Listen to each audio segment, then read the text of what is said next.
Hello friends, this is SP Singh and welcome to SP sir classes.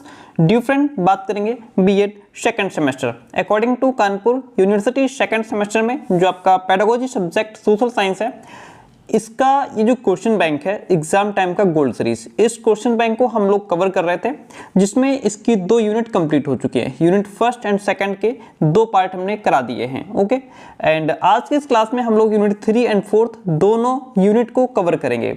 तो अगर आप class में लास्ट तक बने रहते हैं, डेफिनेटली बहुत कुछ सीखने वाले हैं एंड आपको पूरा पेपर ऑलमोस्ट यहीं से मिलेगा, इसी क्वेश्चन बैंक से। एंड इसका जो जी नोट्स वगैरह है वो भी कोशिश करें करवा दें, क्योंकि टाइम है नहीं। चलिए, तो यहाँ से शुरू करते हैं। पहला क्वेश्चन आपके सामने, यूनिट आपकी 3 है। जो 2 यूनिट करा दिए हैं उनको नहीं देखा तो देख लीजिएगा। पाठ्यक्रम पर्यावरण में होने वाली क्रियाओं का योग है, ऐसा एनन कहते हैं। एनन का स्टेटमेंट है। कौन सा पाठ्यक्रम का आधार नहीं है? तो इसमें जो है वैज्ञानिक, शैक्षिक, सामाजिक, सांस्कृतिक आधार जो है ये पाठ्यक्रम का आधार नहीं है। वैज्ञानिक, शैक्षिक और सामाजिक ये आपके पाठ्यक्रम के आधार हैं। इनको ध्यान में रखते हुए पाठ्यक्रम तैयार किया जाता है। पाठ्यक्रम में वे सभी अनुभव निहित हैं जिनको विद्यालय द्वारा शिक्षा के उद्देश्यों की प्राप्ति के लिए उपयोग में लाया जाता है। ये परिभाषा मुनरो की है। किसकी परिभाषा है? मुनरो की परिभाषा है। पाठ्यक्रम निर्माण का बुनियादी सिद्धांत है। कौन सा है? उपयोगिता का सिद्धांत जो है यह पाठ्यक्रम निर्माण का बुनियादी सिद्धांत है। थोड़ा फास्ट चलेंगे क्योंकि समय आपके पास भी नहीं है और हमें भी बहुत सारी क्लासेस करानी है, टाइम इशू बहुत है। योजना विधि के जन्मदाता कौन है? योजना विधि के जन्मदाता प्रोजेक्ट मेथड देने वाले किलपैट्रिक हैं। पाठ्यपुस्तकें निम्नलिखित में से किसके लिए एक मूल्यवान संपत्ति है? तो ये आपका छात्र और शिक्षक दोनों के लिए जो बुक्स हैं वो एक मूल्यवान संपत्ति है। पाठ्यपुस्तकों का उपयोग करते हैं। पाठ्यपुस्तकों का उपयोग छात्र और शिक्षक दोनों ही करते हैं। शिक्षक के व्यक्तित्व में सर्वोच्च गुण कौन सा है? शिक्षक जो टीचर होता है उसके व्यक्तित्व में जो दृढ़ संकल्प है ना, ये बहुत ही सर्वोच्च गुण है। शिक्षक का सर्वप्रमुख काम है शिक्षण करना। शिक्षक का सबसे पहला काम शिक्षण है, टीचिंग है। पाठ्यक्रम में मानव जाति के समस्त ज्ञान और अनुभवों का सार समझना चाहिए। ये बात फ्रॉबेल कहते हैं। फ्रॉबेल का स्टेटमेंट है। किसका स्टेटमेंट है? फ्रॉबेल का है। निम्नलिखित में से कौन सा सिद्धांत पाठ्यक्रम निर्माण का नहीं है? तो निहित अनुभवों का सिद्धांत पाठ्यक्रम निर्माण का सिद्धांत नहीं है। पाठ्यक्रम में मानव जाति के समस्त ज्ञान और अनुभवों का सार समझना चाहिए। वही क्वेश्चन जो अभी पीछे था हमारा, है ना, फ्रॉबेल का स्टेटमेंट है ये। क्वेश्चन नंबर 13 कहता है निम्नलिखित में से कौन सा सिद्धांत पाठ्यक्रम निर्माण का नहीं है? वो आपका निहित अनुभवों का सिद्धांत हो जाएगा। अक्षरों का महत्व निबंध के लेखक गुणाकर मूल्य हैं। पुस्तक किससे बनती है? पुस्तक आपकी अक्षरों से बनती है। पुस्तक किससे बनती है? अक्षरों से पुस्तक बनती है। पुस्तक तथा समाचार पत्र के मूल में क्या है? वह आपका अक्षर है। एंड कुछ लोगों के अनुसार अक्षरों का ज्ञान हमें किससे मिला है? तो यह ईश्वर से मिला है। कुछ लोगों के अनुसार अक्षरों का ज्ञान हमें ईश्वर से मिला है। अक्षरों की खोज वास्तव में किसने की थी? मनुष्य ने की। हमारी धरती लगभग कितने साल पुरानी है? 5 अरब साल पुरानी है। जानवरों और वनस्पतियों का राज्य धरती पर कितने साल तक रहा? ये करोड़ों साल तक रहा। मनुष्य ने इस धरती पर कितने साल पहले जन्म लिया? लगभग कोई 5 लाख साल पहले। कितने? लगभग कोई 5 लाख साल पहले। पहले मनुष्य किसके औजारों का इस्तेमाल करता था? तो वह पत्थरों के। कौन से मानव ने चित्रों के जरिए अपने भाव व्यक्त किए? वह प्रागैतिहासिक मानव। प्रागैतिहासिक मानव ने चित्रों के माध्यम से अपने भाव प्रकट किए। अक्षरों की खोज के सिलसिले को शुरू हुए लगभग कितने साल? लगभग 6000 साल हो गए। अक्षरों की खोज के साथ किसकी शुरुआत हुई? इससे एक नए युग की शुरुआत हुई। अक्षरों की खोज के बाद मानव को क्या कहा जाने लगा? मानव को सभ्य कहा जाने लगा। एंड क्वेश्चन कहता है जब से आदमी के लिखे हुए लेख मिलने लग जाते हैं तब से क्या शुरू हो जाता है? तब से हमारा इतिहास शुरू होता है। प्रागैतिहासिक शब्द का सही अर्थ क्या है? प्रागैतिहासिक शब्द का सही अर्थ है इतिहास के पहले का समय। अक्षरों की खोज के न होने पर हम क्या नहीं जान पाते? तो हम इतिहास नहीं जान पाते। अगर शब्द ना होते हम इतिहास नहीं जान पाते। अक्षरों का महत्व। पाठ के आधार पर मनुष्य की सबसे बड़ी खोज क्या है? वह अक्षरों की है। किसकी है? अक्षरों की खोज है। अक्षरों की खोज के बाद तेजी से किसका विकास हुआ? तो इसमें मानव का विकास हुआ। अक्षरों से क्या बनी है? अक्षरों से हमारी लिपियां बनी है। लिपियां शब्द का अर्थ होता है ध्वनियां। क्या होता है? लिपियां जो शब्द है इसका अर्थ होता है ध्वनियां। पाठ्यक्रम विकास का सोपान क्या है? आपका मूल्यांकन, पृष्ठपोषण, उद्देश्य, विधियां, ये सभी पाठ्यक्रम विकास के सोपान है। पाठ्यक्रम का मूल तत्व क्या है? इसमें पाठ्यवस्तु, शिक्षण विधियां, उद्देश्य, ये सभी पाठ्यक्रम के मूल तत्व हैं। पाठ्यक्रम विकास की प्रकृति क्या है? तो इसमें निरंतरता, चक्रीय, भविष्य उन्मुख, ये पाठ्यक्रम विकास की प्रकृति होती है। ऑप्शन डी में आपका राइट हो जाएगा। पाठ्यक्रम को प्रभावित करने वाले कारक कौन कौन से हैं? पाठ्यक्रम को प्रभावित करने वाले कारक आपका परीक्षा प्रणाली है, अध्ययन समिति है, सामाजिक परिवर्तन, ये सभी पाठ्यक्रम को प्रभावित करने वाले कारक हैं। माध्यमिक स्तर के पाठ्यक्रम प्रारूप का सुझाव किसने दिया था? ये आपका मुदालियर शिक्षा आयोग, कोठारी शिक्षा आयोग एंड राष्ट्रीय शिक्षा आयोग, राष्ट्रीय शिक्षा नीति ने दिया था। माध्यमिक स्तर के पाठ्यक्रम में सम्मिलित किया है, माध्यमिक स्तर के पाठ्यक्रम में सम्मिलित किया है तो इसमें 3 भाषाएं सम्मिलित हैं, सामाजिक अध्ययन, विज्ञान एवं गणित, इन सभी को सम्मिलित किया गया है। क्वेश्चन नंबर 42 कहता है माध्यमिक स्तर पर मूल पाठ्यक्रम के अतिरिक्त अन्य 3 विषयों के लिए वैकल्पिक जो वर्ग है वह आपके 7 वर्ग हैं। प्रचलित माध्यमिक पाठ्यक्रम का दोष क्या है? तो विषयों की अधिकता है, परीक्षा केंद्रित होना, व्यावहारिकता का अभाव होना, ये सभी प्रचलित पाठ्यक्रम के दोष हैं। ऑप्शन डी में आपका राइट हो जाएगा। पाठ्यक्रम शब्द का अर्थ क्या होता है? पाठ्यक्रम शब्द का अर्थ होता है पाठ्यवस्तु का प्रारूप, अध्ययन विषय का क्षेत्र, प्रकरणों का स्वरूप। तो ऑप्शन यहाँ पे जो डी है वह राइट हो जाएगा। पाठ्यक्रम का मूल तत्व क्या है? पाठ्यक्रम का मूल तत्व पाठ्यवस्तु, शिक्षण विधियां और उद्देश्य हैं। Option D is the right one over here. Question कहता है पाठ्यक्रम का मूल तत्व क्या है? तो इसमें आपका पाठ्यवस्तु, शिक्षण विधियां और उद्देश्य आ जाएगा। पाठ्यक्रम विकास की प्रकृति जो है वह आपकी निरंतरता, चक्रीय और भविष्य उन्मुख होती है। पाठ्यक्रम को प्रभावित करने वाले कारक आपके परीक्षा प्रणाली, अध्ययन समिति और सामाजिक परिवर्तन जो है ये सभी पाठ्यक्रम को प्रभावित करने वाली क्या हैं? करने वाले कारक हैं। माध्यमिक स्तर के पाठ्यक्रम में सम्मिलित किया है तो 3 भाषाएं, सामाजिक अध्ययन और विज्ञान एवं गणित, ये माध्यमिक स्तर के पाठ्यक्रम में सम्मिलित किए गए हैं। प्रचलित माध्यमिक पाठ्यक्रम का दोष क्या है? विषयों की अधिकता है, परीक्षा केंद्रित होना एंड व्यवहारिकता का भी अभाव है। पाठ्यक्रम शब्द का अर्थ क्या होता है? पाठ्यवस्तु का प्रारूप, अध्ययन विषय का क्षेत्र, प्रकरणों का स्वरूप, ये हमारा पाठ्यक्रम शब्द को दर्शाते हैं। शिक्षण सामग्री को विविध रूप में एक पाठ्यवस्तु के लिए प्रयुक्त किया जाना कहा जाता है। क्या कहा जाता है? तो ये हमारा इसका आंसर गायब है। देखिए आंसर गायब है, कोई बात नहीं, लेकिन इसका आंसर क्या होगा? शिक्षण सामग्री को विविध रूप में एक पाठ्यवस्तु के लिए प्रयुक्त किया जाना कहा जाता है। ये आपका बहुमाध्यम उपागम कहा जाता है। इसका आंसर क्या होगा? बहुमाध्यम उपागम। ठीक है, ये इसका राइट आंसर हो जाएगा। चलिए आगे बढ़ते हैं, क्वेश्चन नंबर 52 की बात करते हैं। बहुमाध्यम केंद्र को कहा जाता है, बहुमाध्यम केंद्र को अनुदेशनात्मक सामग्री केंद्र, अधिगम स्रोत केंद्र, पाठ्यसहगामी केंद्र भी कहा जाता है। पाठ्यक्रम निर्माण में किस बात को मुख्य रूप से ध्यान में रखना चाहिए? तो पाठ्यक्रम निर्माण में जो है शिक्षा के उद्देश्यों को, छात्रों की आवश्यकताओं, रुचियों, योग्यताओं को, शिक्षण अनुसंधानों को ध्यान में रखना चाहिए। अभिभावक अपने बालकों के लिए अध्यापकों से आशा करते हैं किस बात की? इसमें वो निष्पक्ष व्यवहार की, सहानुभूति और प्रेम की आशा करते हैं। जब आपके छात्र उन्नति करते हैं तो आप महसूस करते हैं आत्मसंतोष की भावना। नैतिक शिक्षा का उत्तरदायित्व क्या होना चाहिए? स्कूल के ऊपर।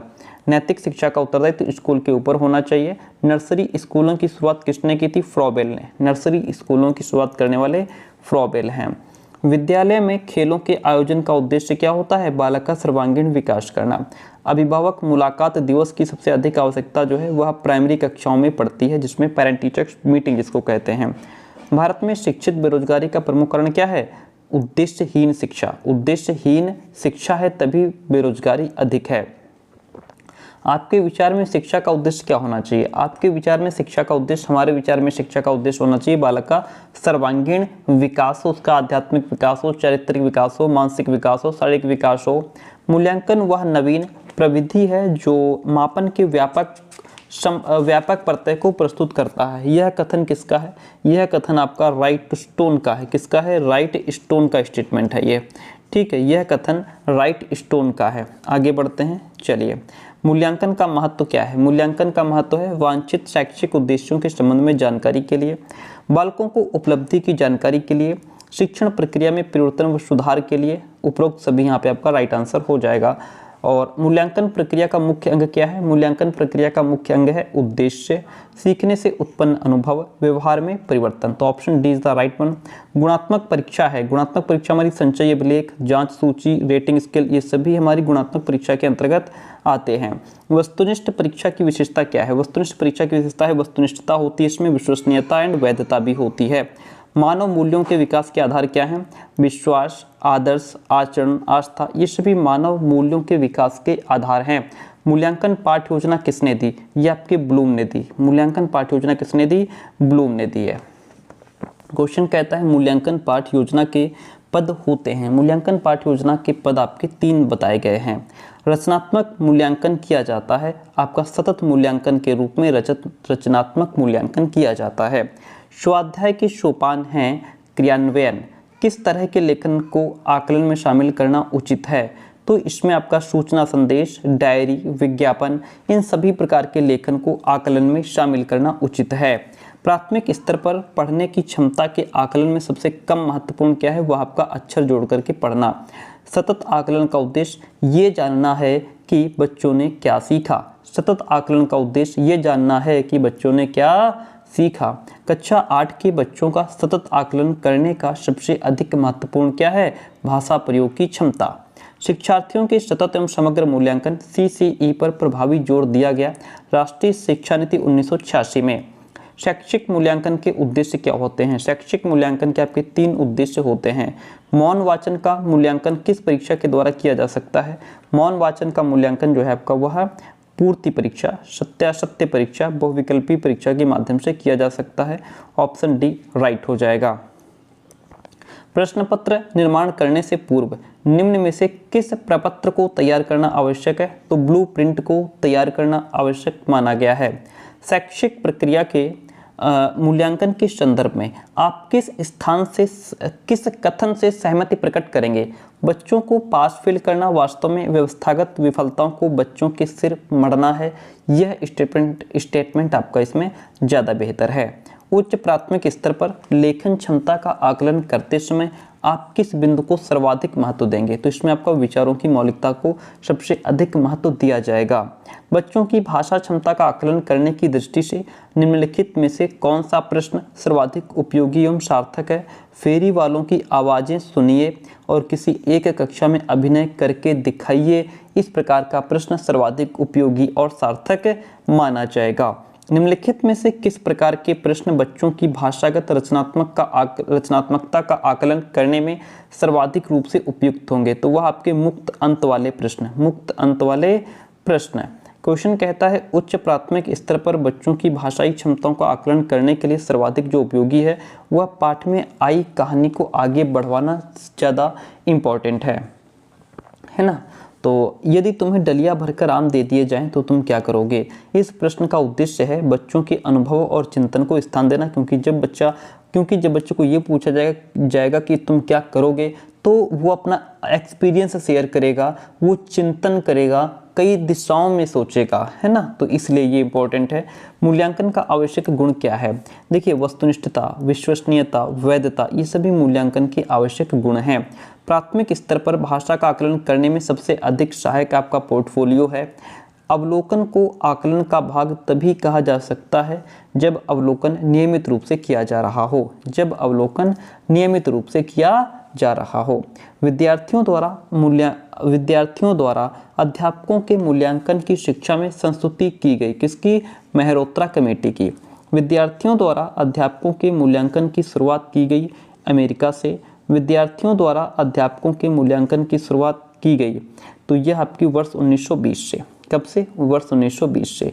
भारत में विद्यार्थियों द्वारा अध्यापकों का मूल्यांकन प्रारंभ हुआ 1970 से। कब से प्रारंभ हुआ? 1970 से। स्कूल की शिक्षा की जवाबदेही का संबंध जो होता है वह आपका स्कूल कार्यों की समीक्षा, भूमिका निर्वाह और उत्तरदायित्व का निर्वहन करने से होता है।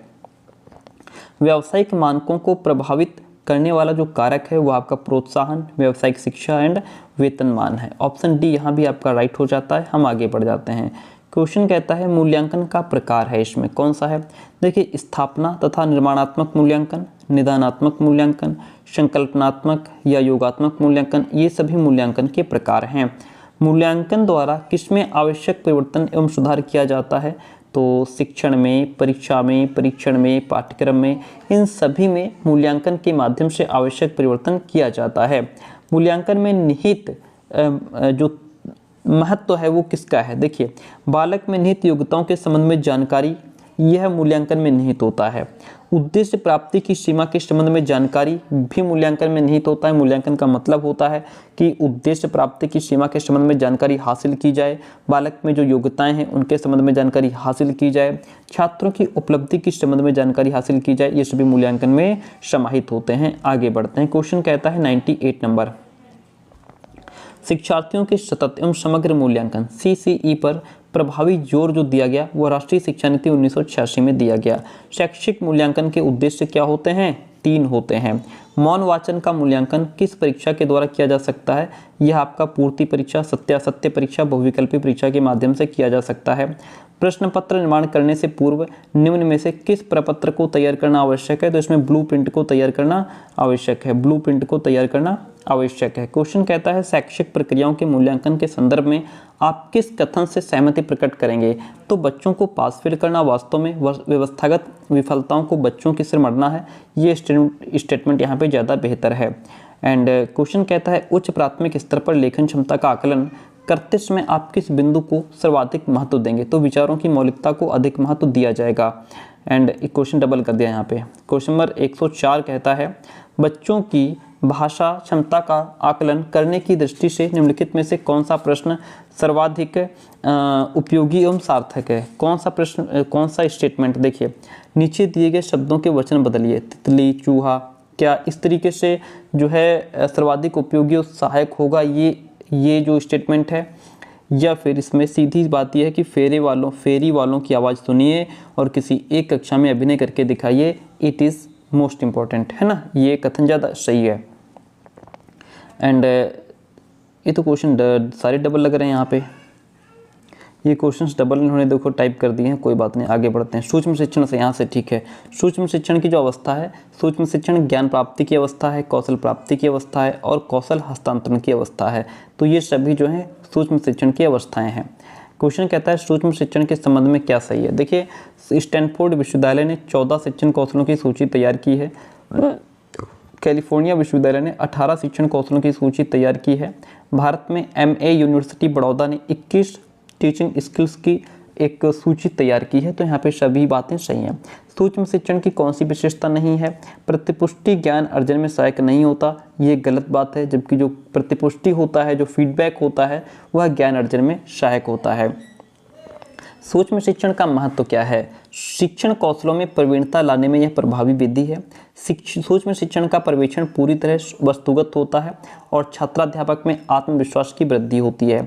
इसके द्वारा छात्राध्यापकों को कक्षा शिक्षण के दौरान आने वाली कठिनाइयों से अवगत भी कराया जाता है, इसलिए ऑप्शन डी राइट हो जाएगा। अनुकरणीय शिक्षण, जिसको सिमुलेशन टीचिंग को पुकारा जाता है, इसको पुकारा जाता है, किस नाम से पुकारा जाता है? तो इसको जो है, इसके ऑप्शन ही नहीं है। चलिए, इसको एक तो भूमिका अभिनय कहते हैं, ध्यान रखिएगा। इसको क्या कहते हैं? भूमिका अभिनय भी कहते हैं। एंड भूमिका अभिनय हो गया। दूसरा इसका अग्रिम प्रशिक्षण भी कहते हैं। इसको क्या? अग्रिम प्रशिक्षण भी नाम दिया जाता है। एंड जो तीसरा नेम है वो आपका उपचारात्मक विधि भी इसको कहते हैं। उपचारात्मक विधि भी इसको कहते हैं। ये तीनों नाम इसके हैं। अनुकरणीय शिक्षण को पुकारा जाता है, भूमिका अभिनय भी कहते हैं, अग्रिम प्रशिक्षण भी कहते हैं एंड उपचारात्मक विधि भी कहते हैं। क्वेश्चन कहता है कि NCERT versus centre for educational technology CET का गठन कब हुआ? इसका गठन जो है आपका वर्ष 1970 में हुआ। कब हुआ? 1970 में। अभिक्रमित अनुदेशन के प्रतिपादक आपके BF स्किनर हैं। BF स्किनर ने अभिक्रमित अधिगम का कॉन्सेप्ट किस विश्वविद्यालय में कार्यरत रह करके दिया था? तो वह इस समय हार्वर्ड विश्वविद्यालय में काम कर रहे थे। अभिक्रमित अधिगम किस अधिगम सिद्धांत के आधार पर विकसित हुआ? तो यह आपका क्रिया प्रसूत अनुबंधन सिद्धांत के आधार पर विकसित हुआ।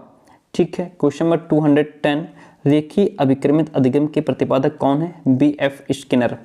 रेखीय अभिक्रम में प्रयुक्त पुनर्बलन का सिद्धांत थॉर्नडाइक के कौन से अधिगम नियम से मेल खाता है? तो यह अभ्यास के नियम, यहाँ पे प्रभाव का जो नियम है, संतोष का नियम या प्रभाव का जो नियम है, इससे मैच करता है। प्यारे दोस्तों, आपको बताते चलें कि हम पेड नोट्स भी प्रोवाइड कराते हैं। पेड नोट्स का मतलब होता है कि आपको चारों पेपर के कंप्लीट नोट्स पीडीएफ फॉर्म में व्हाट्सएप पे प्रोवाइड करा दिए जाते हैं। हमारा कंटेंट पढ़ने के बाद आपको बाहर से कुछ भी खरीदने पढ़ने की आवश्यकता नहीं रह जाती है। उसके लिए आप हमारा नंबर नोट कर लीजिए 9628182649। इस नंबर पर व्हाट्सएप मैसेज करके नोट्स की इन्फॉर्मेशन ले सकते हैं। चलिए, क्वेश्चन नंबर 212 कहता है छोटे पदों के सिद्धांत का अनुपालन नहीं किया जाता है। किसमें नहीं किया जाता है? शाखीय अभिक्रमित अनुदेशन में नहीं किया जाता है। शाखीय अभिक्रमित अनुदेशन के प्रवर्तक कौन है? नॉर्मन ए क्राउडर। निदानात्मक एवं उपचारात्मक शिक्षण की व्यवस्था की जाती है तो ये शाखीय अभिक्रमित अनुदेशन में की जाती है। छात्रों की त्रुटि को अधिगम में बाधक माना जाता है रेखीय अभिक्रमित अनुदेशन में। शाखीय अभिक्रम में गृह पृष्ठ का कार्य क्या होता है? तो इसमें आपका निदान एवं शिक्षण दोनों ही होता है। अवरोही अभिक्रमित अधिगम के प्रतिपादक कौन है? अवरोही अधिगम के प्रतिपादक जो है आपके, इसमें ऑप्शन फिर गायब हो गया, कोई बात नहीं, ऑप्शन गायब हो गया। तो अवरोही अभिक्रमित अधिगम के प्रतिपादक जो हैं वह आपके थॉमस एफ गिलबर्ट हैं। क्या नाम है इनका? Thomas L Gilbert. ठीक है, गिलबर्ट थॉमस एल गिलबर्ट अवरोही अभिक्रमित अधिगम के प्रतिपादक हैं। क्वेश्चन कहता है सही अनुक्रिया में सहायता देने के लिए अनुबोधकों का प्रयोग किया जाता है तो यह मैथेटिक्स में एंड रेखीय अभिक्रम में जो है अनुबोधकों का प्रयोग किया जाता है। अभिक्रमित अनुदेशन का कौन सा अनिवार्य सिद्धांत है? तो वह आपका उपचारात्मक शिक्षण का सिद्धांत अनिवार्य सिद्धांत है। अंतिम अनुक्रिया सबसे पहले करनी होती है मैथेटिक्स में। कौशलों के स्थानांतरण के लिए उपयोगी है अवरोही क्रम। क्या उपयोगी है? अवरोही क्रम। अभिक्रमित अनुदेशन को कहा जा सकता है स्वतः अनुदेशन विधि, आत्म अनुदेशन विधि एंड आत्म सुधारात्मक विधि कहा जा सकता है। क्वेश्चन कहता है अनुरूपण सिमुलेशन के संदर्भ में क्या सही है? तो इसमें आपका अनुरूपण एक प्रशिक्षण प्रविधि है। इसका प्रयोग शिक्षण व्यवहार में परिवर्तन लाने के लिए किया जाता है। ये बात इसके बारे में सही है। Option D is the right one over here. अनुरूपण शिक्षण का लाभ क्या है? अनुरूपण शिक्षण जो है इसके द्वारा छात्राध्यापक में आत्मविश्वास पैदा होता है। इसके अंतर्गत छात्र अध्यापक को विभिन्न भूमिकाएं निभाने का अवसर प्राप्त होता है। इसके द्वारा छात्र अध्यापकों को पृष्ठपोषण या फीडबैक प्रदान किया जा सकता है। Option D is the right one over here. अनुरूपण शिक्षण की विशेषता नहीं है। क्या नहीं है? देखिए, इसका उपयोग कक्षा शिक्षण प्रारंभ करने से पहले पूर्वाभ्यास के रूप में किया जा सकता है या इस विधि द्वारा प्रभावशाली ढंग से पृष्ठपोषण प्रदान किया जा सकता है। यह प्रविधि छात्र अध्यापकों के लिए शिक्षण कौशलों के अभ्यास में प्रभावी रहती है। तो उपरोक्त सभी जो है ये इसकी विशेषताएं नहीं है। भारत में सर्वप्रथम किस सन में कार्यक्रमित अनुदेशन का श्री गणेश हुआ? तो ये आपका 1963 में हुआ था। कब हुआ? 1963 में हुआ। Indian association of progressive learning IAPL की स्थापना आपकी 1966 में हुई थी।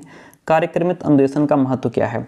इसका महत्व, इसमें अनुदेशन सामग्री को क्रमबद्ध रूप में प्रस्तुत किया जाता है और अनुदेशन द्वारा प्राप्त किए जाने वाले उद्देश्य को व्यवहारिक रूप में लिखा जाता है। पाठ्यवस्तु को छोटे छोटे पदों में प्रस्तुत किया जाता है। इसमें छात्रों को अपनी व्यक्तिगत भिन्नताओं के अनुसार सीखने का अवसर भी दिया जाता है, इसलिए option D the right one.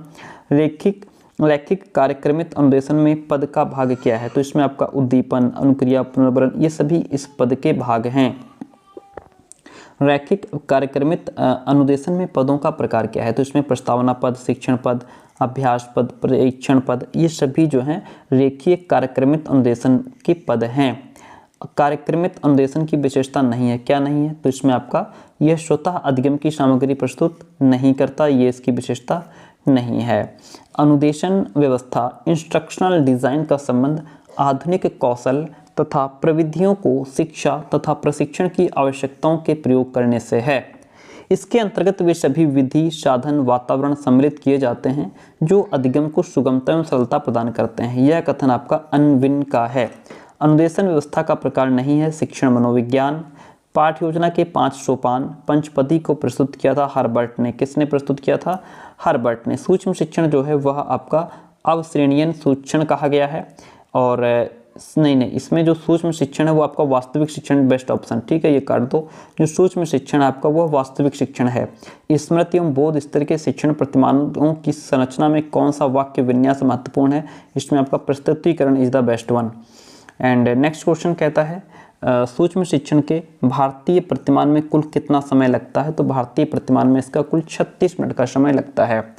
And question कहता है मॉरिसन ने अपने शिक्षण प्रतिमान में 5 चरणों को बोध के स्तर पर वर्णित किया है, जो कि इस प्रकार हैं, जिसमें आपका पहले अन्वेषण आएगा, फिर उसके बाद प्रस्तुतिकरण आता है, फिर जो है आपका आत्मसात्करण आता है, एंड आफ्टर दैट व्यवस्था, उसके बाद आपका अनुवाचन आता है। ऑप्शन नंबर बी आपका राइट हो जाएगा।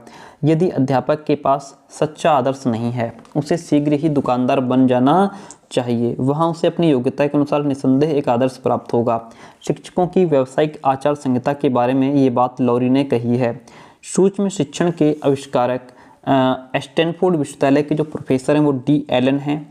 सूक्ष्म शिक्षण समस्त शिक्षण को लघु क्रियाओं में बांटता है, ये परिभाषा डी एलन की है। किसकी है? डी एलन की है। सूक्ष्म शिक्षण जो है वह वास्तविक शिक्षण है। शिक्षण सूत्र कौन से हैं? तो इसमें आपका अज्ञात से ज्ञात, सरल से कठिन, पूर्ण से अंश, ये सभी आपके शिक्षण सूत्र हैं।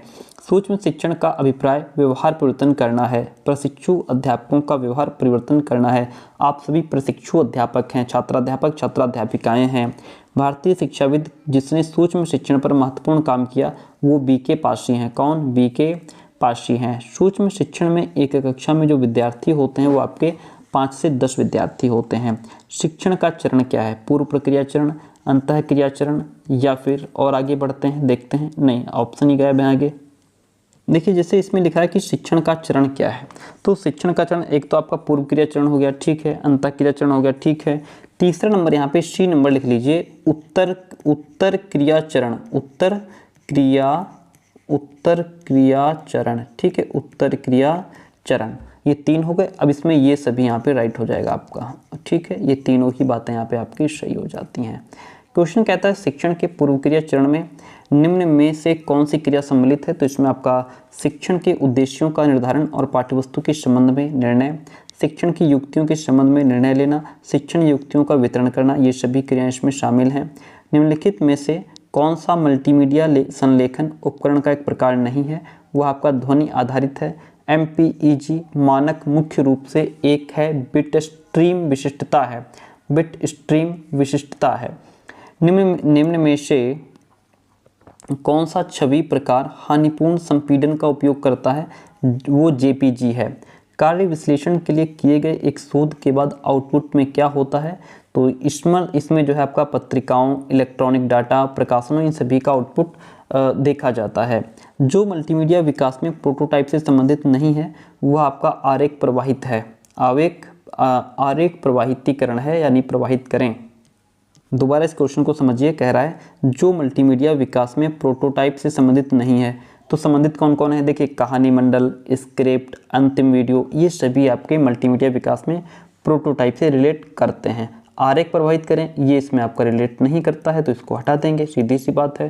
क्वेश्चन कहता है ग्राफिकल यूजर इंटरफेस यानी GUI की अवधारणा और निर्माण जो है वह स्क्रीन डिज़ाइन है।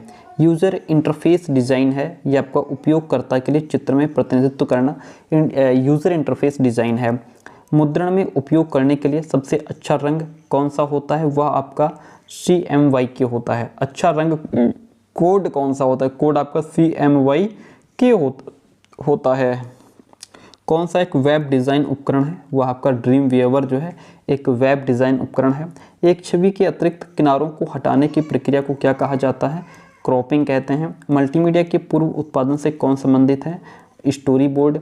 फाइल संपीड़न पर सही शब्द क्या होगा? फाइल संपीड़न का जो सही शब्द है वह आपका फाइल का आकार कम करें। इसका जो है सबसे जो सही शब्द क्या होगा? फाइल संपीड़न पर सही शब्द क्या होगा? फाइल का आकार कम करें, फाइल का आकार कम करें, फाइल का आकार कम करें। ठीक है, बात हो गई क्लियर। चलिए, इसमें दिया है RGB रंग समूह में B क्या दर्शाता है?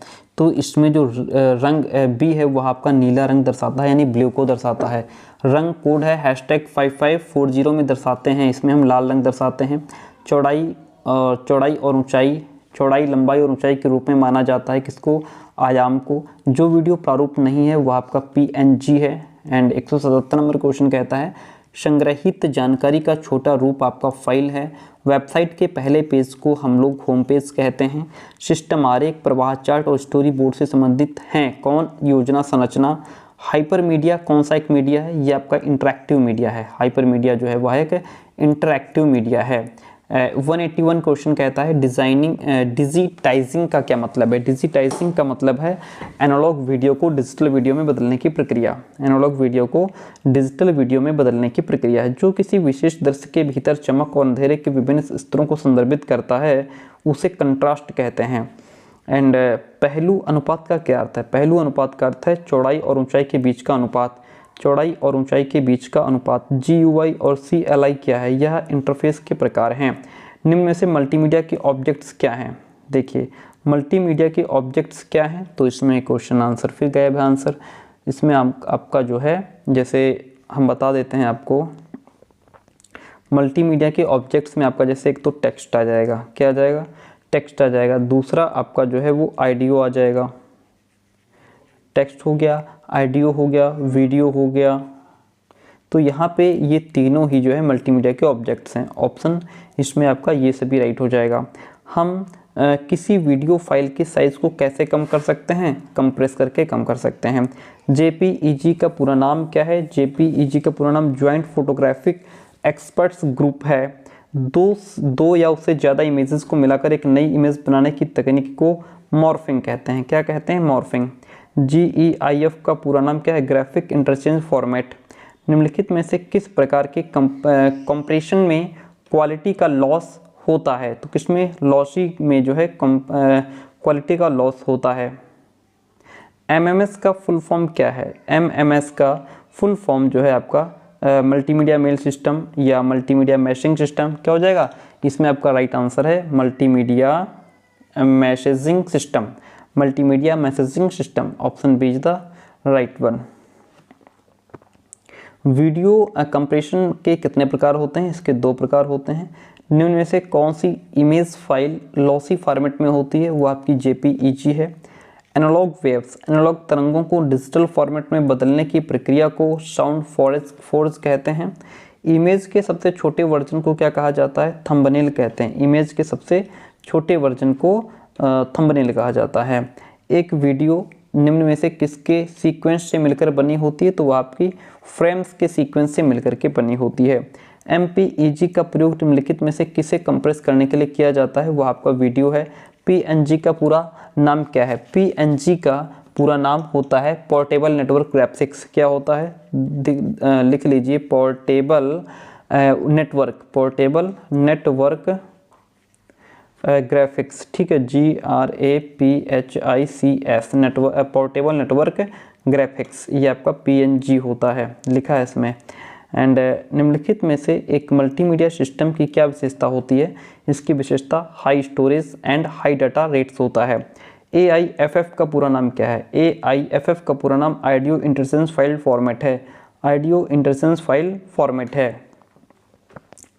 क्वेश्चन कहता है कि किस कंपनी ने AU ऑडियो फॉर्मेट को विकसित किया? वह आपकी कंपनी का नाम सन है। MIDI का पूरा नाम क्या है? Musical instrument digital interface. किस ऑडियो फॉर्मेट को माइक्रोसॉफ्ट ने विकसित किया है? वह आपका वेव है।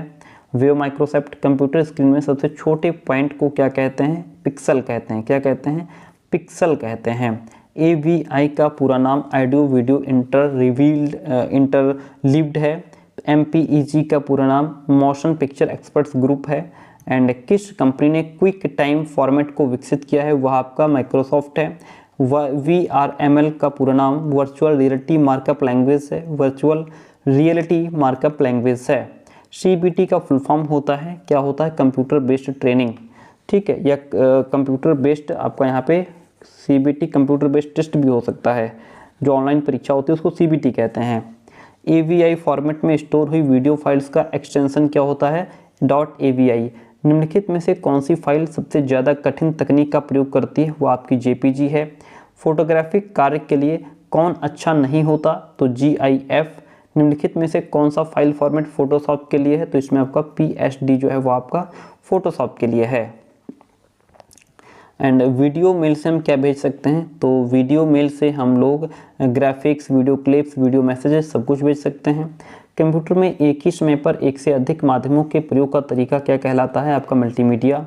एंड डिजिटल फोटो और स्कैन किए गए इमेज को .bmp, .png, .jpg ये सब जैसे एक्सटेंशन के साथ डैश ग्राफिक के रूप में स्टोर किया जाता है, बिट मैप ग्राफिक के रूप में स्टोर किया जाता है। किस रूप में? बिट मैप ग्राफिक के रूप में।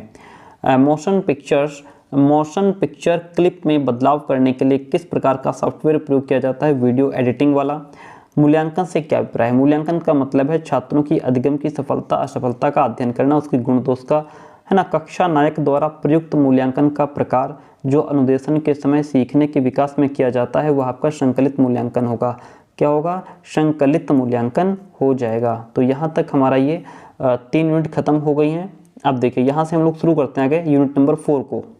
डिफरेंट आगे क्लास कंटिन्यू करने से पहले मैं आपको बता देना चाहता हूँ कि जो हमारे पेड नोट्स होते हैं वो इस तरीके का कंटेंट होता है। जैसे ये सोशल साइंस आप पढ़ रहे हैं तो ये सोशल साइंस के शॉर्ट नोट्स हैं, ठीक है। जैसे सामाजिक विज्ञान अध्ययन जो विषय है इसका प्रादुर्भाव कब हुआ, कैसे हुआ? 1892 में संयुक्त राज्य अमेरिका में हुआ, जैसा आप यहाँ पे देख पा रहे हैं। ये क्या है? ये शॉर्ट नोट्स हैं, ठीक है। एंड इसी तरीके का आगे जो कंटेंट है 1921 में इस विषय के संबंध में विस्तृत अध्ययन करने के लिए अमेरिका में राष्ट्रीय परिषद का निर्माण किया गया। निर्माण कहाँ किया गया? अमेरिका में, है ना। किसका? राष्ट्रीय परिषद का। कब किया गया? 1921 में किया गया। सामाजिक अध्ययन क्या है? ओके, उसके जो मेन डेफिनेशंस हैं जो पूछी जाती हैं वो लिखी हुई हैं। फिर सामाजिक विज्ञान क्या है उसके बारे में दिया गया है। हिस्ट्री से रिलेटेड जो पॉइंट्स पूछे जाते हैं, ठीक है, उनको इसमें शामिल किया गया है। भूगोल है, ठीक है। इस तरीके से इसमें जो कंटेंट है वो आपको प्रोवाइड कराया जाता है। शिक्षण के प्रतिमान क्या होते हैं? जैसे सुकरात का शिक्षण प्रतिमान हो गया और इसलिए प्रश्नोत्तर विधि को महत्व दिया गया। इसमें प्रश्नोत्तर विधि सुकरात की ही देन है ना। और फ्रेंडर की अंतः प्रक्रिया सुकरात के शिक्षण प्रतिमान की ही देन है। और जैसे जो व्यक्तिगत विकास शिक्षण प्रतिमान हो गया, यह ऐतिहासिक प्रतिमानों का तीसरा शिक्षण प्रतिमान है। ये अमेरिका के विकासात्मक अभियान की देन है। इसका विकास 19वीं शताब्दी में हुआ। इस तरीके से ये शॉर्ट नोट्स हम आप तक पहुंचाते हैं, ठीक है। तो अगर आपने अभी तक नहीं लिए हैं, ये नोट्स नहीं लिए हैं, तो आप फटाफट से मैसेज करके और इन नोट्स की इन्फॉर्मेशन आप ले सकते हैं, ठीक है। तो चलिए, ये जो नीचे नंबर दिया गया है इस नंबर पर व्हाट्सएप मैसेज आप कर सकते हैं। जैसे जो टेक्नोलॉजी सब्जेक्ट है ये आप सभी का कॉमन सब्जेक्ट है ना। तो टेक्नोलॉजी से रिलेटेड इंपॉर्टेंट पॉइंट्स जो हैं उनको इसमें शामिल किया गया है ना। 1926 में अमेरिका के ओहियो के एक विश्वविद्यालय में शिक्षण मशीन का प्रयोग सिडनी प्रेसी के द्वारा किया गया। और फिर लूम्स और ग्लेजर आदि के द्वारा स्क्रैम्बल्ड पुस्तकों का प्रयोग किया गया। और 1950 में BF स्कैनर के द्वारा अभिक्रमित अधिगम तकनीकी का विकास किया गया। 1967 में इंग्लैंड में ब्रायन मूर जोन्स ने एजुकेशनल टेक्नोलॉजी का विकास किया। तो इस तरीके का ये जो कंटेंट है जिसमें बहुत ही अच्छे तरीके से हमने इसको आप तक पहुंचाना। जैसे प्रेस ट्रस्ट ऑफ इंडिया, इसकी स्थापना कब हुई, कैसे हुई, कहाँ हुई। यूनाइटेड न्यूज़ ऑफ इंडिया है, प्रकाशन विभाग है ना। यहाँ से क्वेश्चंस बनते हैं आपके। 1849 में छायाचित्र डिज़ाइन विज्ञान का आविष्कार हुआ। 1900 में आपका AB रे ने ग्राफीन फोटोस्टेट का आविष्कार किया गया।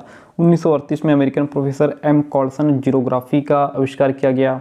और 1960 में थियोडोर मेमन के द्वारा लेसर तकनीकी का विकास किया गया। चलिए अब आते हैं अपने पॉइंट्स पर, ठीक है। तो ये जो कंटेंट है वो आप लेने के लिए फटाफट व्हाट्सएप मैसेज करके नोट्स की इन्फॉर्मेशन ले सकते हैं। पहला क्वेश्चन, निम्नलिखित में से कौन सा प्रश्न का प्रकार नहीं है? तो इसमें व्याख्यात्मक प्रश्न जो हैं ये प्रश्न का प्रकार नहीं है। किन प्रश्नों को पाठ के समाप्त होने पर पूछा जाता है? पुनरावृत्ति प्रश्नों को पाठ के समाप्त हो जाने पर पूछा जाता है। प्रश्न सबसे बड़ा उत्तेजक है और वह शिक्षक को शीघ्र उपलब्ध हो जाता है। यह कथन आपका कोलविन का है। किसका है? कोलविन का है। प्रश्नों का कार्य है, प्रश्नों का कार्य छात्रों को प्रेरणा देना है, पाठ का विकास करना है, छात्रों में रुचि जागृत करना है। इसलिए ऑप्शन डी राइट हो जाएगा। निम्नलिखित में से कौन सी मूल्यांकन प्रविधि है? तो वह आपकी प्रश्नावली, साक्षात्कार और पड़ताल सूची, ये सभी आपकी मूल्यांकन प्रविधियां हैं। कौन सी परीक्षा प्रविधि का रूप है? तो इसमें आपका मौखिक परीक्षा, प्रायोगिक परीक्षा, लिखित परीक्षा, ये सभी परीक्षा प्रविधि के ही रूप हैं। वस्तुनिष्ठ परीक्षणों की विशेषता क्या है? वस्तुनिष्ठ परीक्षण मतलब वैधता, विश्वसनीयता और वस्तुनिष्ठता इनमें होती है। मूल्यांकन के कितने सोपान हैं? मूल्यांकन के आपके 3 सोपान हैं। मूल्यांकन के आपके 3 सोपान हैं। निबंधात्मक परीक्षण की विशेषता है कि निर्माण की दृष्टि से सुगम होते हैं, भावों का संगठन होता है और कम खर्चीले होते हैं। मूल्यांकन संबंधी ब्लूम का चिंतन जो है वह उद्देश्य केंद्रित होता है। जो कुछ भी अस्तित्वमय है उसका अस्तित्व में कुछ परिमाण में होता है। मापन की यह परिभाषा किसने दी है? थॉर्नडाइक ने दी है। मापन को किसी व्यक्ति या पदार्थ में निहित विशेषताओं के आंकिक वर्णन की प्रक्रिया के रूप में परिभाषित किया गया है। यह परिभाषा हेल्मस्टेडर की है। यह परिभाषा हेल्मस्टेडर की है। यदि कोई वस्तु किसी परिणाम में अस्तित्व में है तो उसका मापन हो सकता है। ये परिभाषा आपके मैकॉल की है। मापन किन्हीं निश्चित स्वीकृत नियमों के अनुसार वस्तुओं को अंक प्रदान करने की प्रक्रिया है। यह परिभाषा एस स्टीवेंस की है। मापन का समय जो है वह निश्चित होता है। मूल्यांकन किस पर आधारित होता है? मूल्यांकन आपका उद्देश्य पर आधारित होता है। मूल्यांकन हमारा साध्य है। मूल्यांकन साध्य है और जो मापन है वह साधन होता है। ठीक है, ध्यान रखिएगा, मूल्यांकन साध्य है। अगर यहाँ पे मापन लिखा होता तो वो साधन हो जाता। मूल्यांकन के कितने सोपान होते हैं? मूल्यांकन के 3 सोपान होते हैं। मूल्यांकन के प्रकार पूछ ले तो 5 होते हैं। मापन हमारा साधन होता है। मूल्यांकन जो है वो आपकी त्रिध्रुवीय प्रक्रिया है। मूल्यांकन कैसी प्रक्रिया है? त्रिध्रुवीय प्रक्रिया है। ब्लूम के अनुसार शैक्षणिक उद्देश्य कितने हैं? यह आपके 3 हैं। ज्ञानात्मक उद्देश्य कितने प्रकार के होते हैं? 6 प्रकार के। भावात्मक उद्देश्य कितने प्रकार के होते हैं? 6 प्रकार के। मूल्यांकन 2 शब्दों के योग से बना है, मूल्य और प्लस अंकन। मापन का काम क्या है? मापन का काम है निदान करना, पूर्व कथन करना, साफल्य, सफलता, उद्देश्यों की प्राप्ति। मूल्यांकन की प्रकृति क्या है? गुणात्मक और परिमाणात्मक। मूल्यांकन की प्रकृति क्या है? गुणात्मक और परिमाणात्मक। अच्छे परीक्षण की विशेषता है। क्या विशेषता है? उसमें विश्वसनीयता होती है, वैधता और वस्तुनिष्ठता होती है। चरों के मुख्य प्रकार में आपका सतत चर और असतत चर आते हैं। प्रशिक्षण व रोजगार सेवा संगठन समिति की नियुक्ति किस सन में हुई थी? 1945 में। स्याही के धब्बों वाला परीक्षण प्रक्षेपण विधि का निर्माण हरमन रोडसा के द्वारा आपका 1921 में किया गया। कब किया गया? 1921 में। व्यक्ति की संवेदना और अभिवृत्ति जानने का सबसे उपयुक्त जो विधि है वो आपकी साक्षात्कार विधि है। किसने सबसे पहले प्रश्नावली का निर्माण किया? वुडवर्थ ने। वह मापनी जिसमें अंतराल मापनी की समस्त गुण के साथ परम शून्य भी हो सकता है क्या कहलाती है? अनुपात मापनी। शैक्षिक निर्देशन का उद्देश्य है प्रत्येक व्यक्ति को भविष्य के प्रति प्रगतिशील बनने में परामर्श देना, समायोजन की क्षमता प्रदान करना, योग्यताओं, रुचियों, अवसरों के अनुकूल चुनाव में सहायता देना। ऑप्शन डी आपका राइट हो जाएगा। क्वेश्चन कहता है उदाहरण, निरीक्षण, विश्लेषण, वर्गीकरण, नियमीकरण, विश्लेषण निम्नलिखित में से किस विधि के सोपान हैं? ये आपके आगमन विधि के सोपान हैं। प्रासंगिक अंतर्बोध परीक्षण टैट का विकास डैश के द्वारा किया गया था? मरे के द्वारा। एंड किस विधि का उपयोग स्मृति को मापने के लिए नहीं किया जा सकता? तार्किक विधि का। और विधि को स्मृति को मापने के लिए नहीं किया जा सकता। देखिए इसमें आपका जो तार्किक विधि है, एक सेकंड प्लीज, ठीक है, ऑप्शन डी राइट है। सांख्यिकी में वह रेखाचित्र जिसमें आवृत्तियों को स्तंभों के द्वारा प्रदर्शित किया जाता है वह आपका स्तंभाकृति कहलाता है, स्तंभ आकृति कहलाता है। व्यक्तिगत भिन्नताओं को जन्म देने वाला विद्यालयी कारक आपका जो है विद्यालय का वातावरण, विद्यालय प्रशिक्षण और शिक्षा की दिशा हो जाएगा। किसी बच्चे का व्यक्तित्व वंशानुक्रम और वातावरण का क्या होता है? यह गुणात्मक प्रतिरूप होता है। संभवतः व्यक्ति योग्यता की विभिन्नताओं के बजाय व्यक्तित्व की विभिन्नताओं से अधिक प्रभावित होता है। यह कथन टायलर का है। निम्न में से क्या व्यक्तिगत भिन्नता का कारण नहीं है? वह आपका जो है व्यक्तिगत भिन्नता का कारण आपका क्या हो सकता है? आपका जैसे हम आप सभी एक दूसरे से भिन्न हैं तो उसमें जो हमारी जैसे जो हमारा पर्यावरण है इस कारण हम एक दूसरे से भिन्न हैं, हमारा वंशानुक्रम है, हम बुद्धि के आधार पर एक दूसरे से अलग हैं, हम जाति के आधार पर एक दूसरे से अलग हैं, है ना, ये सभी कारण हैं। तो ये पूछ रहा है भिन्नता का कारण नहीं है, तो ये तो कारण है, ये भी है, ये भी है, ये भी है। ठीक है, आगे बढ़ते हैं। व्यक्तिगत विभिन्नता हेतु भाषा विकास एक ऐसा आवश्यक कौशल है क्योंकि यह डैश आवश्यकताओं की पूर्ति की मांग है। तो ये आपका शारीरिक, मनोवैज्ञानिक और सामाजिक आवश्यकताओं की पूर्ति की मांग करता है। व्यक्तिगत भिन्नता का मुख्य कारण आपका जैसे वंशानुक्रम है, वातावरण है, आयु है, तो ये सभी हो जाएगा जैसा मैंने अभी पीछे बताया आपको, है ना। इसमें व्यक्तिगत भिन्नता का कारण है, ये सारे कारण हैं। कारण नहीं है पूछ रहा है तो इसमें से ऐसा कोई नहीं है। देखिए कौन सी विधि व्यक्तित्व के उन पहलुओं को उजागर कर देती है जिनसे वह स्वयं अनभिज्ञ होता है? ये आपका प्रेक्षण विधि। कौन सी विधि? प्रेक्षण। मनोविज्ञान प्रवृत्ति की क्या क्या विशेषताएं हैं? देखिए जो मनोविज्ञान प्रवृत्ति होती है व्यक्तिगत विभिन्नता के सिद्धांत पर बल देती है, बाल मनोविज्ञान पर बल देती है, बालक के व्यक्तित्व का आदर करती है। Option D is the right one over here. व्यक्तिक विभिन्नता के मिलन के संबंध में एक अध्यापक की भूमिका होनी चाहिए। कैसे होनी चाहिए? व्यक्ति आधारित पाठ्यक्रमों को उनकी आवश्यकता के अनुसार जानने की कोशिश की जानी चाहिए। व्यक्ति के दृष्टिकोण, अभिरुचि और योग्यता को जानने का भी प्रयास किया जाना चाहिए। Option D is the right one. बाल मनोविज्ञान के आधार पर कौन सा कथन सर्वोत्तम है? तो इसमें प्रत्येक बच्चा विशिष्ट होता है, प्रत्येक बच्चा विशिष्ट होता है। प्रत्येक शिक्षार्थी स्वयं विशिष्ट है। इसका अर्थ है कि कोई भी दो शिक्षार्थी अपनी योग्यताओं, रुचियों, प्रतिभाओं में एक समान नहीं होते। बहिर्मुखी बालक का लक्षण क्या है? कार्य करने की इच्छा उसकी बहुत ही दृढ़ होती है, मजबूत होती है। अंतर्मुखी जो बालक होता है एकांत में विश्वास रखने वाला होता है। फ्रायड के संरचनात्मक प्रतिमान का तत्व इसमें कौन सा नहीं है? Super ID. 16P-FQ का संबंध आपका व्यक्तित्व से होता है। व्यक्तित्व का शील गुण सिद्धांत निम्नलिखित में से कौन सा दृष्टिकोण रखता है? ये आपका आवरण दृष्टिकोण और तात्विक दृष्टिकोण रखता है। निम्नलिखित में बेमेल छांटिए, तो इसमें आपका जो है एस्थेनिक, अर्थोलॉटिक, पिकनिक, ये तो सब चीज़ें अलग हैं, अंतर्मुखी अलग है। जो ऑड वन है वो हमें बताना था। निम्न में से एक विधि मानसिक चिकित्सा हेतु प्रयुक्त की जाती है। स्वप्न विश्लेषण विधि मानसिक चिकित्सा हेतु प्रयोग की जाती है। मनोवैज्ञानिक दृष्टि से सबसे अधिक व्यक्ति निम्नलिखित में से किस व्यक्तित्व के प्रकार में आते हैं? तो वो आपके उभयमुखी में आते हैं। व्यक्तित्व जन्मजात और अर्जित प्रवृत्तियों का योग है, ये बात बोरिंग ने कही है।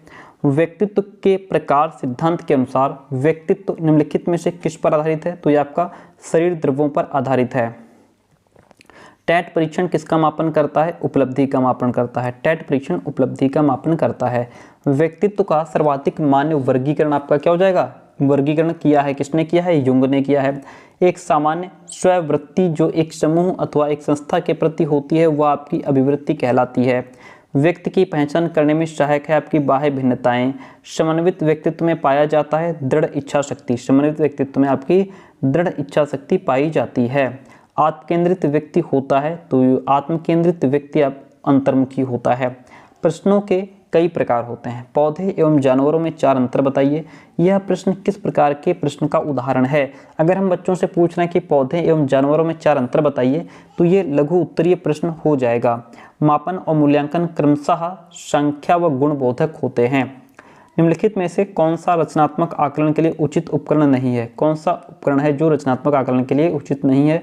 वह आपकी सत्र परीक्षा है। सत्य, असत्य, सही, गलत, हाँ, नहीं उत्तर देने वाले प्रश्न किस प्रकार के प्रश्नों के उदाहरण हैं? ये आपके वैकल्पिक उत्तर वाले प्रश्नों के उदाहरण हैं। सतत और व्यापक मूल्यांकन डैश पर बल देता है। ये आपके सीखने को किस प्रकार अवलोकित, रिकॉर्ड और सुधारा जाए इस बात पर बल देता है। वह मूल्यांकन जो विद्यालय परिषदों के दिशा निर्देशों के आधार पर तो तय किया जाता है। वह मूल्यांकन जो विद्यालय परिषदों के दिशा निर्देशों के आधार पर तो तय किया जाता है किंतु परिषद स्तर पर नहीं, उसे हम विद्यालय आधारित मूल्यांकन कहते हैं। विद्यालय आधारित मूल्यांकन कहते हैं। बच्चों का मूल्यांकन होना चाहिए, सतत एवं व्यापक मूल्यांकन होना चाहिए।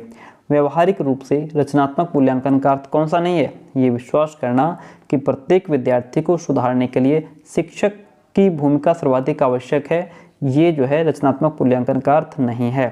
सतत एवं व्यापक मूल्यांकन में निम्नलिखित में से किसका मूल्यांकन नहीं किया जाना चाहिए? छात्रों की सामाजिक आर्थिक स्थिति का मूल्यांकन नहीं किया जाना चाहिए। अधिगम के अच्छे मूल्यांकन के मानदंड हैं, तो इसमें ये विश्वसनीय होते हैं, ये तुलनीय होते हैं, ये युक्ति संगत होते हैं। ये जो है अधिगम के अच्छे मूल्यांकन के मानदंड हैं। वर्तमान समय में सतत एवं व्यापक मूल्यांकन के अंतर्गत ग्रेडों में अंकों का वितरण किया जाता है। इस प्रणाली में कितने प्रतिशत अंक प्राप्त करने वाले छात्र को सर्वोत्कृष्ट या A+ ग्रेड के अंतर्गत रखा जाता है? तो 90 से 100% अंक प्राप्त करने वाले छात्र को सर्वोत्कृष्ट या A+ ग्रेड के अंतर्गत रखा जाता है। आगे बात करेंगे, निम्न में से क्या अच्छे मूल्यांकन की विशेषता है? क्या अच्छे मूल्यांकन की विशेषता है? तो विश्वसनीयता, वैधता, न्याय संगतता, ये सभी अच्छे मूल्यांकन की विशेषताएं हैं। आगे बढ़ते हैं। क्वेश्चन कहता है शिक्षा में यह मूल्यांकन का क्षेत्र नहीं है। कौन सा नहीं है? विभेदकता। निम्न में से क्या एक मूल्यांकन का महत्व नहीं है? कौन सा नहीं है? विद्यार्थियों की समस्याओं को बढ़ाना। व्यक्तित्व के मूल्यांकन की सर्वश्रेष्ठ जो विधि है वो आपकी सर्वे परीक्षण हो जाएगी। क्या? सर्वे परीक्षण। दैनिक मूल्यांकन लाभदायक है बालकों को तात्कालिक शैक्षिक स्थिति का पता लगाने में। शिक्षण के मूल्यांकन चरण का जो ध्येय है वो आपका यह जानना कि शैक्षिक उद्देश्य कहाँ तक प्राप्त हुए हैं। क्वेश्चन नंबर 83, सतत मूल्यांकन का काम क्या है? उत्पादक जीवन जीने के लिए शिक्षा किस सीमा तक तैयार कर पाई है, इसका पृष्ठपोषण प्रदान करना।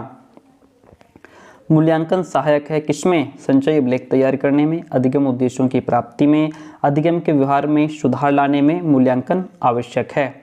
मूल्यांकन की प्रक्रिया को किस रूप में माना गया है? तो इसको जो है त्रिभुजाकार माना गया है।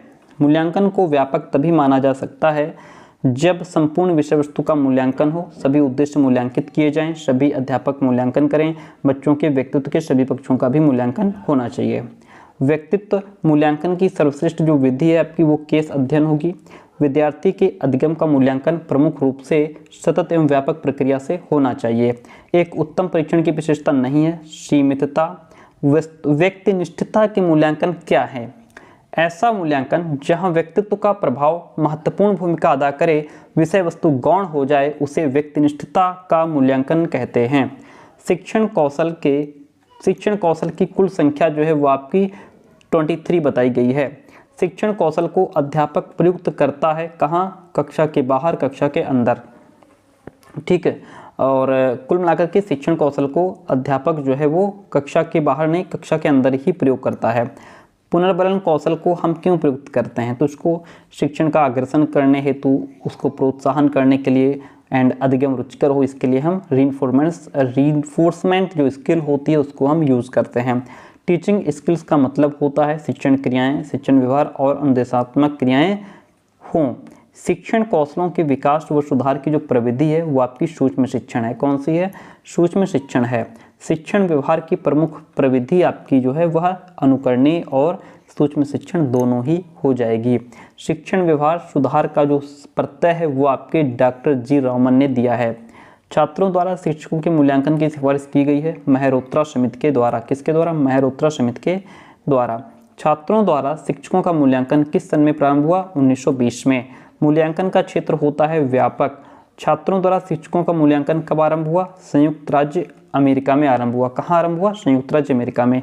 लर्निंग ईबी क्या है? यह एक प्रतिवेदन है। लर्निंग ईबी एक प्रतिवेदन है। क्वेश्चन नंबर 103 कहता है कि जॉन डीवी का कथन है, क्या कथन है? विद्यालय एक विशेष वातावरण है। अधिगम का शिक्षा में योगदान है, व्यवहार परिवर्तन करने में। मापन का कार्य है सफल्य, पूर्व कथन करना, निदान करना, ये सभी मापन के कार्य हैं। मूल्यांकन की प्रकृति आपकी परिमाणात्मक और गुणात्मक दोनों ही होती है। वैदिक युग में जो शिक्षा थी वह आपकी गुरुकुल में दी जाती थी। वैदिक कालीन जो शिक्षा थी वह आपकी गुरुकुल में दी जाती थी, ठीक है। ऑप्शन नंबर, तो यहाँ पे जो ऑप्शन आपका रहेगा वो बी रहेगा, ठीक है। वैदिक युग की जो शिक्षा है वो आपकी गुरुकुल में दी जाती थी।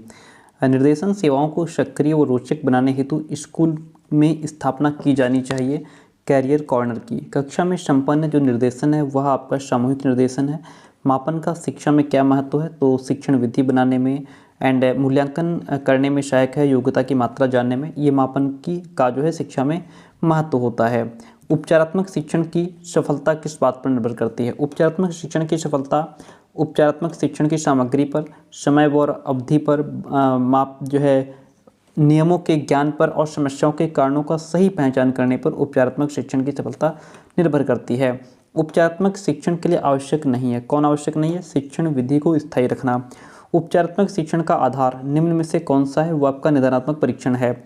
निदान के परीक्षण विधि के प्रकार जो होते हैं वो आपके दो होते हैं। शिक्षण संबंधी कमजोरियों कठिनाइयों को दूर करने के लिए किस उपचारात्मक शिक्षण का प्रयोग अधिक किया जाता है? वह आपका व्यक्तिगत है। किसका? व्यक्तिगत उपचारात्मक शिक्षण है। अध्यापन संबंधी कठिनाइयों को दूर करते हुए शिक्षण किया जाना उपचारात्मक शिक्षण कहलाता है। उपचारात्मक शिक्षण में नहीं होना चाहिए उपहास। उपचारात्मक शिक्षण का जो उद्देश्य है वह आपका छात्रों का पिछड़ापन दूर करना है। उपचारात्मक शिक्षण के द्वारा छात्रों की कमजोरियों का निदान कर उसे दूर करने हेतु शिक्षण करते हैं। यदि कोई विद्यार्थी अशुद्ध लिखता है तो आप क्या उपचार करेंगे? तो आप उपचारात्मक शिक्षण करेंगे। भाषा सीखने में होने वाली त्रुटियों के संदर्भ में कौन सा कथन सत्य नहीं है? त्रुटियां अस्थायी होती हैं। भाषा सीखने में होने वाली त्रुटियां स्थायी होती हैं। या फिर इसमें जो सीधी सी बात यह है कि भाषा सीखने में होने वाली जो त्रुटियां हैं वो स्थायी नहीं होती हैं। ये कथन इसमें सत्य नहीं है। क्वेश्चन कहता है भाषा के संबंध में उपचारात्मक शिक्षण का उद्देश्य है भाषा प्रयोग संबंधी कठिनाइयों की पहचान और उनका निदान करना। निदान का महत्व नगण्य है यदि उसके अनुसार बच्चों का उपचार नहीं किया जाता। वाचन की निदानात्मक परीक्षा में यांत्रिक यथार्थता को मापने के लिए बैलार्ड की परीक्षा में सामान्य शब्द हैं जिनको पढ़ने के लिए 1 मिनट का समय निर्धारित किया गया है, वह 158 हैं। कितने? 158। एंड वाचन संबंधी निदानात्मक परीक्षा के परिणामों में किसके प्रयत्न महत्वपूर्ण रहे हैं? तो डॉक्टर प्रेसी के प्रयत्न इसमें महत्वपूर्ण रहे हैं। भाषा सीखने में होने वाली जो त्रुटियां हैं सीखने की प्रक्रिया का हिस्सा हैं। चिकित्सा अध्यापन को कहा जाता है निदान व उपचार। शिक्षण में सबसे महत्वपूर्ण कार्य उद्देश्य निर्धारण करना है। शैक्षिक मूल्यांकन के जो उद्देश्य हैं वो आपके 8 होते हैं। निदान की परीक्षण विधि के जो प्रकार होते हैं वह आपके 2 होते हैं। कितने? 2। मूल्यांकन शिक्षण में आयाम किसके द्वारा प्रतिपादित किया गया? यह ब्लूम के द्वारा प्रतिपादित किया गया। सतत एवं व्यापक मूल्यांकन पर प्रभावी रूप से बल दिया गया राष्ट्रीय शिक्षा नीति 1986 के द्वारा। सतत एवं व्यापक मूल्यांकन का उद्देश्य नहीं है। क्या नहीं है? तो इसका उद्देश्य जो है वह मूल्यांकन में शिक्षक की भूमिका कम करना नहीं है। लेखन और उच्चारण के लिए अनुकरण विधि उपयोगी है। प्राथमिक स्तर पर बच्चों की भाषा का आकलन करने में क्या सबसे कम उपयोगी है? पाठ के अंत में दिए गए सवालों के जवाब लिखना सबसे कम उपयोगी है। उच्च प्राथमिक स्तर पर बच्चों की मौखिक अभिव्यक्ति का सतत आकलन करने के लिए सर्वाधिक उचित तरीका आपका प्रश्न पूछना, प्रतिक्रिया व्यक्त करना एंड परिचर्चा करना है। प्राथमिक स्तर पर पढ़ने की क्षमता के आकलन में सबसे कम महत्वपूर्ण आपका अक्षर जोड़कर पढ़ना है। सतत आकलन का उद्देश्य ये जानना है कि बच्चों ने क्या सीखा। प्राथमिक स्तर पर बच्चों की भाषाई क्षमताओं के आकलन में सबसे अधिक कारगर आपका पोर्टफोलियो है। क्या होगा? पोर्टफोलियो हो जाएगा। कक्षा 8 के बच्चों का सतत आकलन करने का सबसे अधिक महत्वपूर्ण भाषा प्रयोग की क्षमता है। उद्देश्य केंद्रित परीक्षा जो है वह वस्तुनिष्ठ और निबंधात्मक होती है। एक परीक्षण तैयार करने के बाद एक शिक्षक प्राप्तांकों की निरंतरता को जांचने के लिए एक ही आयु वर्ग के बच्चों पर प्रशासित करता है। वह परीक्षण की डैश विश्वसनीयता को जांचना चाह रहा है। किसको? विश्वसनीयता को जांचना चाह रहा है। निम्नलिखित में से कौन सी एक उपलब्धि परीक्षण की सीमा नहीं है? यह सामग्री की महत्वपूर्ण परीक्षा और शिक्षण के तरीकों के लिए अच्छा है। ये उपलब्धि परीक्षण की सीमा नहीं है। आगे बढ़ते हैं। क्वेश्चन कहता है मानकीकृत परीक्षणों की मुख्य विशेषता ये होती है कि वे डैश से स्वतंत्र हैं, वे व्यक्तिगत त्रुटियों से स्वतंत्र होते हैं। किस प्रकार के प्रश्न अपसारी प्रश्न होते हैं? तो एकाधिक सही उत्तर वाले प्रश्न जो हैं वो अपसारी प्रश्न होते हैं। उपलब्धि परीक्षणों का उद्देश्य निम्न में से क्या जानना नहीं होता? शिक्षार्थियों को तेज, कमजोर और औसत के रूप में ग्रेड देना जानना नहीं होता है। एक अच्छे परीक्षण में कौन सी विशेषता होती है? एक अच्छा परीक्षण नैदानिक, विश्वसनीयता और वैधता वाला होता है। शिक्षक द्वारा पूछे गए किस प्रकार के प्रश्नों को अभिसारी प्रश्न कहा जाता है? दोनों एकल और निश्चित सही उत्तर वाले जो प्रश्न होते हैं उनको जो है उन प्रश्नों को अभिसारी प्रश्न कहा जाता है। अच्छी उपलब्धि परीक्षण की विशेषताएं क्या हैं? शिक्षार्थियों की ज़रूरतों और क्षमताओं की बेहतर समझ प्राप्त करना अच्छे परीक्षण की विशेषताएं होती हैं। एंड क्वेश्चन कहता है कि एक परीक्षण की विश्वसनीयता का क्या अर्थ है? माप की स्थिरता। एक परीक्षण के वास्तविक निर्माण से पहले एक प्रारंभिक परीक्षण होता है तो इस प्रारंभिक परीक्षण को क्या कहा जाता है? इसको प्रारंभिक अध्ययन कहते हैं।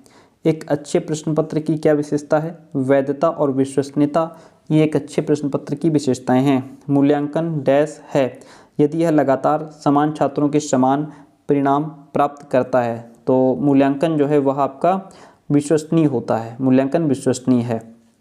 रिक्त स्थान भरें प्रकार के प्रश्न जो हैं वो आपके अपूर्ण कथन रूप प्रकार के प्रश्न होते हैं। ब्लूप्रिंट निम्नलिखित में से किसका एक महत्वपूर्ण घटक है? ब्लूप्रिंट जो है वह परीक्षा निर्माण का एक महत्वपूर्ण घटक है। एक सफल अभ्यास डैश उपलब्धि की वास्तविक परीक्षा जो है वह अधिगम है। इनमें से कौन सा एक आपूर्ति प्रकार का प्रश्न है? निबंध है। एंड क्वेश्चन कहता है डैश, यहाँ पे आएगा शक्ति परीक्षण प्रकार के परीक्षण में वस्तु की समस्याओं को कठिनाई के बढ़ते क्रम में व्यवस्थित किया जाता है। निम्नलिखित में से कौन सा उपलब्धि परीक्षण का व्यवहारिक उपयोग है? तो वह आपका यह उस सीमा का मूल्यांकन करने में मदद करता है जिस पर शिक्षा के उद्देश्यों को हासिल किया जा रहा है। एक डैश मूल्यांकन वह है जो यह बताता है कि मापन के लिए क्या उद्दिष्ट है। तो एक वैध मूल्यांकन ये बताता है। एक वैध मूल्यांकन वह है जो ये बताता है कि मापन के लिए क्या उचित है, क्या सही है। वर्तमान में मूल्यांकन प्रणाली में नवाचारों में से कौन सा संकेत है? विकल्प आधारित क्रेडिट प्रणाली। यूजीसी द्वारा उच्च शिक्षा संस्थान के लिए शुरू किए गए चॉइस बेस्ड क्रेडिट सिस्टम के क्या लाभ हैं? तो इसके लाभ के जैसे ABCDE दिया है, तो इसमें आपका क्या हो जाएगा? इसमें आपका ऑप्शन ABCE 3 ऑप्शन हो जाएंगे। यानी कि यह छात्र केंद्रित शिक्षा पर केंद्रित करता है, यह छात्रों को अंतर अनुशासनात्मक और अंतर अनुशासनात्मक पाठ्यक्रम चुनने की अनुमति देता है, यह शिक्षा को वैश्विक मानकों के रूप में बनाता है, छात्रों को अलग अलग स्थानों अलग अलग समय पर अध्ययन करने के लिए लचीलापन प्रदान करता है। CBCS प्रणाली में क्रेडिट का क्या अर्थ होता है? इसका क्रेडिट का अर्थ होता है शिक्षण घंटे की संख्या कितनी है। ये कहता है कि चॉइस बेस्ड क्रेडिट सिस्टम के बारे में निम्नलिखित में से कौन सा कथन सत्य है? तो इसमें आपका जो है ऑप्शन नंबर जो 3 मुख्य पाठ्यक्रमों से मिलकर बना है, ठीक है, बात तो ये भी सही है इसमें। एंड आपका 5 बिंदु क्रेडिट प्रणाली का उपयोग करता है, ये बात सही नहीं है। शिक्षा को वैश्विक मानकों के अनुरूप बनाता है, ठीक है। एंड आपका सटीक अंकों का अनुमान लगाना मुश्किल है। और उसके बाद स्नातक पाठ्यक्रमों में शोध घटक पेश करता है, इसलिए ऑप्शन नंबर इसमें जो डी है वह राइट हो जाएगा। क्रेडिट आधारित ग्रेडिंग सिस्टम में क्रेडिट शब्द का तात्पर्य होता है प्रति सप्ताह एक कोर्स के लिए निर्धारित घंटों की संख्या से है। वर्तमान में मूल्यांकन प्रणाली में नवाचारों में से कौन सा संकेत है?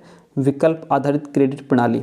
MSc कर रहे हैं XYZ ने चयन आधारित क्रेडिट प्रणाली CBCS के तहत भाषा विभाग से आधुनिक भारतीय साहित्य को अध्ययन के लिए चुना है। आधुनिक भारतीय साहित्य किस पाठ्यक्रम का प्रतिनिधित्व करता है? तो यह चयनात्मक या फिर वैकल्पिक पाठ्यक्रम का प्रतिनिधित्व करता है। UGC द्वारा प्रस्तावित एक हालिया शिक्षा सुधार जो उच्च शिक्षा में मूल्यांकन प्रणाली में एकरूपता को बढ़ावा देना चाहता है, वह आपका CBCS है। निम्नलिखित में से कौन सी मूल्यांकन प्रणाली छात्रों को निर्धारित पाठ्यक्रमों में से चयन करने का विकल्प प्रदान करती है? पसंद आधारित आकलन प्रणाली यानी कि CBCS। क्वेश्चन कहता है थर्मामीटर उदाहरण है। थर्मामीटर आपका अंतराल मापने का उदाहरण है। मूल्यांकन एक क्रमिक प्रक्रिया है जो संपूर्ण शिक्षा प्रणाली का एक महत्वपूर्ण अंग है। क्यों? केवल शैक्षिक उपलब्धि के मापन में ही सहायता नहीं देता बल्कि उसमें सुधार भी करता है। यह कथन बेसले का है। EB बेसले के अनुसार मूल्यांकन एक व्यापक प्रक्रिया है। मूल्यांकन जो है वह उद्देश्य केंद्रित होता है, उद्देश्य में घनिष्ठ संबंध होता है और एक व्यवस्थित पद्धति भी होती है। मूल्यांकन के कितने सोपान हैं? मूल्यांकन के आपके 3 सोपान हैं। मूल्यांकन एक निरंतर चलने वाली प्रक्रिया है, यह कथन NCERT का है। निम्नलिखित में से कौन मूल्यांकन का आवश्यक अंग नहीं है? छात्रों की योग्यता का वांछित स्तर। कौन सा मूल्यांकन का प्रकार नहीं है? मानक जो है यह मूल्यांकन का प्रकार नहीं है। कौन सा मूल्यांकन के त्रिकोण का भाग नहीं है? शिक्षण अनुभव मूल्यांकन के त्रिकोण का भाग नहीं है। मूल्यांकन की प्रक्रिया में परिमाणों की पुष्टि संबंधित है आपके व्यवहार परिवर्तन से। दक्षता आधारित मूल्यांकन जो है वह आपका सतत मूल्यांकन और व्यापक मूल्यांकन होता है। सतत मूल्यांकन निदान पत्र प्रशस्त करता है सार्थक ज्ञान के लिए। मूल्यांकन के द्वारा स्तर को ज्ञात किया जाता है, छात्र के अधिगम स्तर को। मूल्यांकन के द्वारा छात्र के अधिगम स्तर को ज्ञात किया जाता है। शिक्षण अधिगम तथा मूल्यांकन एक दूसरे से घनिष्ठ संबद्ध हैं। सतत मूल्यांकन प्रक्रिया को सामान्यतः विभक्त कर दिया जाता है 10 भागों में। मूल्यांकन की प्रक्रिया को त्रिकोणात्मक रूप से किसने दिया? डॉक्टर BS ब्लूम ने। मूल्यांकन का अर्थ है छात्रों के शैक्षिक लक्ष्यों की प्राप्ति का जांच करना। संरचनात्मक मूल्यांकन है क्या है? प्रारंभ में बार बार मूल्यांकन किया जाता है। मूल्यांकन के क्षेत्र से हमारा तात्पर्य उन क्षेत्रों से है जिनमें व्यवहारगत परिवर्तन हो सकते हैं। यह विचार RN वर्मा का है। कौन सा कथन समूह में मेल नहीं खाता? तो मापन और मूल्यांकन समानार्थी नहीं होते हैं। मूल्यांकन एक सतत प्रक्रिया है, अभिप्रेरणा अधिगम के लिए आवश्यक है और इसका क्षेत्र सीमित होता है। निदानात्मक मूल्यांकन और मापन का अंतर माना जाता है, यह आपका इसमें से कोई भी नहीं। मूल्यांकन के महत्वपूर्ण बिंदु क्या हैं? शैक्षिक उद्देश्य, अधिगम अनुभव और व्यवहार परिवर्तन। मूल्यांकन कौन सा कार्य किया जाता है? मूल्यांकन जो है आपका शिक्षक छात्र के व्यक्तित्व के विभिन्न आयामों का पता लगाते हैं। निम्नलिखित में से मूल्यांकन के ज्ञानात्मक पक्ष के अंतर्गत कौन सा तत्व नहीं आता है? नियमितीकरण नहीं आता। मूल्यांकन वह क्रमिक प्रक्रिया है जो संपूर्ण शिक्षा प्रणाली का एक अंग है, जो शिक्षा के उद्देश्यों से घनिष्ठ रूप से संबंधित है। यह कथन कोठारी आयोग का है। निम्न में से मूल्यांकन का कार्य नहीं है छात्रों में एकता का निर्माण करना। मूल्यांकन का उद्देश्य है निर्णय। मूल्यांकन का उद्देश्य है निर्णय। विद्यालय आधारित जो मूल्यांकन है वह आपका बहुआयामी होता है। 62nd year book of the nation society for the study of education part 2 नामक पुस्तक के लेखक फिंडले हैं। मूल्यांकन में व्यक्ति या समाज या दोनों की दृष्टि से जो अच्छा है अथवा वांछनीय है उनको मानकर चला जाता है। यह कथन रेमर्स एवं गेज का है। मूल्यांकन का क्षेत्र आपका व्यापक होता है। और आज का लास्ट क्वेश्चन आपके सामने है। अगर क्लास पसंद आती है तो प्लीज़ वीडियो को लाइक, चैनल को सब्सक्राइब जरूर कीजिएगा। नोट्स अभी तक नहीं लिए हैं तो जो नंबर है यहाँ फटाफट मैसेज करके नोट्स की इन्फॉर्मेशन ले सकते हैं। मूल्यांकन का उद्देश्य क्या है? अधिगम की कठिनाइयाँ व समस्या वाले क्षेत्रों का पता लगाना। बाकी प्लेलिस्ट बनी हुई है, फटाफट बाकी जो सब्जेक्ट्स रह गए हैं उनको भी क्लियर कराते हैं।